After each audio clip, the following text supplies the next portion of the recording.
और सीधे रुक करेंगे हरिद्वार के लक्सर का, जहां पर मायावती इस वक्त जनसभा को संबोधित कर रही हैं। यही स्थिति आपके खुद के अपने राज्य में भी हमें देखने के लिए मिल रही है। इसके अलावा अब तो इन वर्गों के लोगों को प्राइवेट सेक्टर में आरक्षण देने की व्यवस्था किए बिना ही केंद्र व राज्य सरकारों के भी ज्यादातर बड़े बड़े व महत्वपूर्ण कार्य जहां प्राइवेट सेक्टर के जरिए ही अधिकांश देश के बड़े बड़े पूंजीपतियों व उद्योगपतियों को ही दिए जा रहे हैं, जिसकी खास वजह से ही अब इन वर्गों के लोगों को आरक्षण का बहुत कम लाभ मिल पा रहा है। इसके साथ ही पिछले कुछ वर्षों से खासकर कांग्रेस व बीजेपी की अंदरूनी मिली भगत के तहत ही अब यह विशेषकर दलितों व आदिवासियों का सरकारी नौकरियों में पदोन्नति में आरक्षण भी काफी हद तक प्रभावहीन ही बना दिया गया है, जिसके लिए हमारी पार्टी को संसद के अंदर और बाहर भी काफी कड़ा संघर्ष करना पड़ा है। इसकी पूरी जानकारी आप लोगों को है, उसे यहाँ मैं फिर से दोहराना नहीं चाहती हूँ। और इतना ही नहीं बल्कि अब तो केंद्र की वर्तमान भाजपा सरकार व इनके आरएसएस संगठन के लोग इनके आरक्षण की समीक्षा करने की आड़ में इसे पूरे तौर से खत्म करने की भी पूरी कोशिश में लगे हुए हैं। ऐसी स्थिति में अब इन वर्गों के लोगों को खासकर बीजेपी, कांग्रेस व अन्य कांग्रेस में उन सभी विरोधी पार्टियों को इस चुनाव में किसी भी कीमत पर अपना वोट नहीं देना है। जो ये पार्टियां अंदर अंदर एक होकर आपके आरक्षण को ही निष्प्रभावी बनाने व इसे पूर्ण रूप से खत्म करने की भी पूरी कोशिश में लगी हुई है। इसी प्रकार पूरे देश में अल्पसंख्यक समाज के लोगों की भी आर्थिक स्थिति अभी तक भी हमें कोई खास अच्छी नजर नहीं आ रही है, जिसका काफी कुछ खुलासा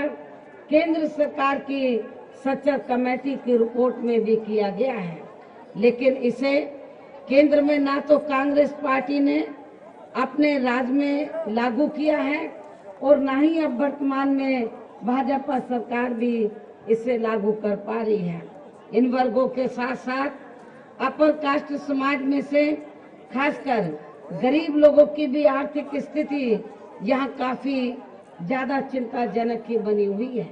जिसे ध्यान में रखकर ही हमारी पार्टी ने यहाँ अल्पसंख्यक समाज व अपर कास्ट समाज में से गरीब लोगों को भी आर्थिक आधार पर अलग से आरक्षण दिए जाने के लिए केंद्र की सरकार को कई बार चिट्ठी भी लिखी है, जिस पर इन्होंने अभी तक भी कोई निर्णय नहीं लिया है। इसके साथ ही देश के अन्य राज्यों की तरह आपके उत्तराखंड प्रदेश में भी सर्व समाज में से यहाँ गरीब, मजदूर, किसान, कर्मचारी, व्यापारी एवं अन्य कारोबार में लगे लोग भी अपनी विभिन्न समस्याओं को लेकर अभी तक भी हमें काफी ज्यादा दुखी व चिंतित नजर आते हैं। इसके साथ ही पिछले कुछ वर्षों से केंद्र सरकार की लगातार चली आ रही गलत आर्थिक नीतियों के कारण अब यहाँ अपने देश में गरीबी, बेरोजगारी व महंगाई आदि भी काफी ज्यादा बढ़ रही है, जिससे यहाँ आपके उत्तराखंड प्रदेश में भी सर्व समाज में से सबसे ज्यादा यहाँ गरीब व मेहनतकश एवं मध्यम वर्गीय लोग ही काफी बुरी तरह से प्रभावित हो रहे हैं। जबकि इस मामले में शुरू से ही हमारी पार्टी केंद्र व राज्यों की सरकारों से हर स्तर पर ऐसी नीति अपनाने की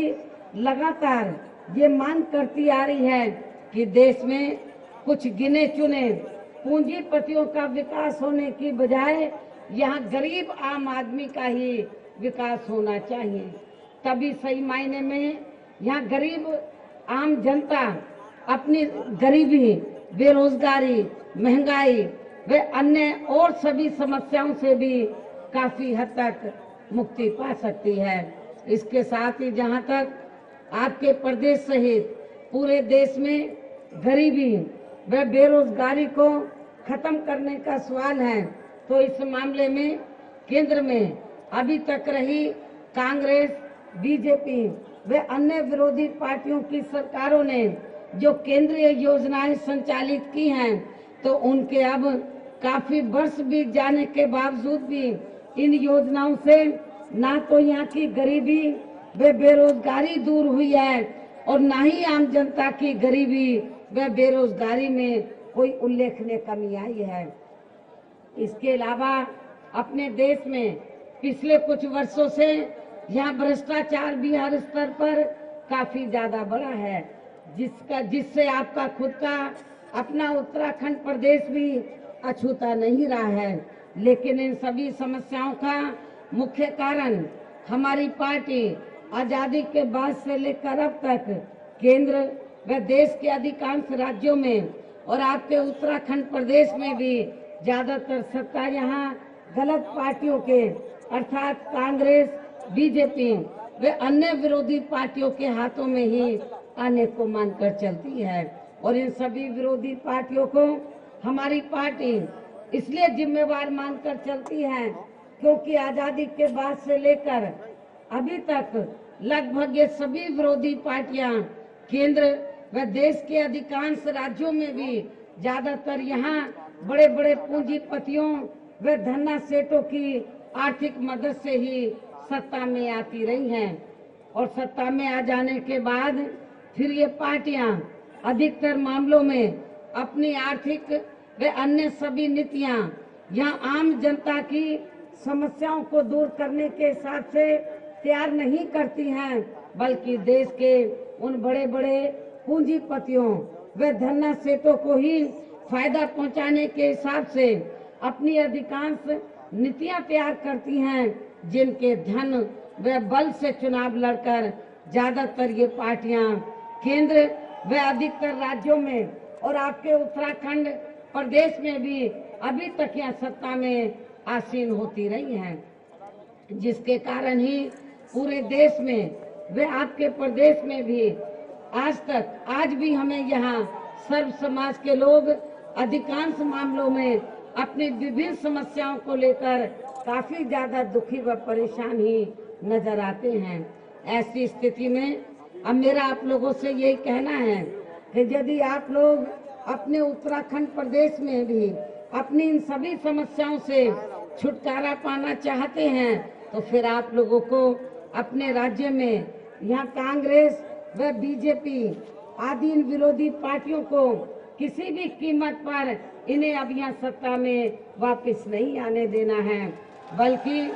इन पार्टियों के स्थान पर अब आप लोगों को अपने राज्य में यहाँ अपनी पार्टी बहुजन समाज पार्टी को ही सत्ता में लाने का पूरा प्रयास करना होगा। तो समीक्षा की आड़ में आरक्षण खत्म करने की कोशिश कर रही है भारतीय जनता पार्टी केंद्र सरकार और आरएसएस। उत्तराखंड में 15 फरवरी को मतदान है। छोटा सा ब्रेक ले रहे हैं।